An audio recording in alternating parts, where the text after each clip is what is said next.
The Nigeria Data Protection Commission (NDPC) says it is currently investigating more than 400 cases of privacy breaches involving digital lenders, commonly known as loan apps. Concurrently, the Data Protection Authority is advocating for a ban or restriction on mobile numbers associated with lenders found to have breached their customers' privacy. In its recently released annual report for 2023, the Commission highlighted the intrusive nature of loan apps, stating that they often infringe upon the principles of data protection and privacy by accessing contacts, pictures, messages, and other personal data of users. Despite Google's April 2023 policy prohibiting loan apps from accessing photos and contacts, the practice persists. Recognizing privacy breaches by loan apps as a systemic issue, the Commission is taking a comprehensive approach by collaborating with other regulators and third-party platforms utilized by lenders. Over 400 cases of privacy breaches involving shadowy loan sharks are being addressed at a systemic level. The Commission has drafted the Nigeria Data Protection Act General Application and Implementation Directive to address data breaches and promote data ethics and privacy standards. Under the proposed directive, third-party platforms facilitating data privacy breaches will be obligated to deny access to offenders. Additionally, organizations, particularly communication networks, are urged to restrict or ban telephone lines implicated in privacy violations. The NDPC is also working in conjunction with regulators through the Joint Enforcement and Regulatory Task Force to cleanse the digital lending space. The Federal Competition and Consumer Protection Commission (FCCPC) now mandates lending companies to obtain data protection clearance from NDPC before operating.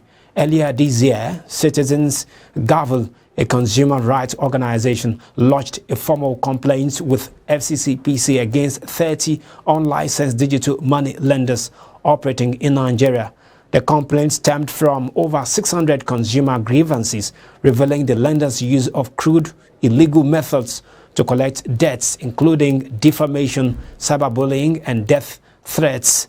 The FCCPC introduced a limited interim regulatory registration framework and guidelines for digital lending in 2022, while over 260 digital lenders have been registered. Cases of harassment and defamation of loan app customers persist, albeit reduced by 80% as of last year. Responding to ongoing challenges, the FCCPC is developing new regulations to address issues surrounding debt recovery by loan apps.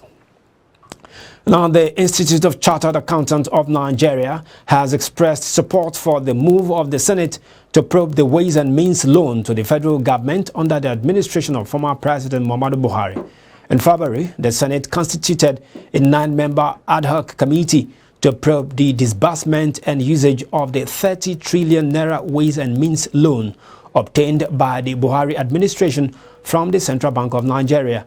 Speaking with journalists recently, the ICANN president, Dr. Innocent Okosa, welcomed the inquiry by the upper legislative chamber and called on the CBN governor, Olayemi Cardoso, to learn from the mistakes of past CBN bosses. Okosa urged the CBN to seek alternative means to support government deficit financing and discontinue increasing Ways and Means to the government. Okosa also said Nigeria would earn more forex if the nation promoted exports to African countries and took advantage of Africa's free continental trade agreements. And the Institute of Chartered Secretaries and Administrators of Nigeria says it will consider the impact of artificial intelligence and cybersecurity on capital market operations at its 2024 Company Secretaries and Registrars Forum. This was disclosed at a press briefing organized at the ICSAN National Secretariat in Lagos recently. The ICSAN Company Secretaries and Registrars Forum serves as a platform to teach participants about contemporary practices and pertinent governance issues trending in the profession. The 2024 forum, which will be held in April, has a theme: the implications of artificial intelligence and cybersecurity for capital market operations. Speaking with journalists, the president and chairman of the Governing Council of ICSAN, Fumi Ekundayo, who was represented by the chairman of the ICSAN Corporate Members Committee, Abiola Lasheindi, said the organization's objective was to come up with a trending topic and provide guidance on the emerging issue.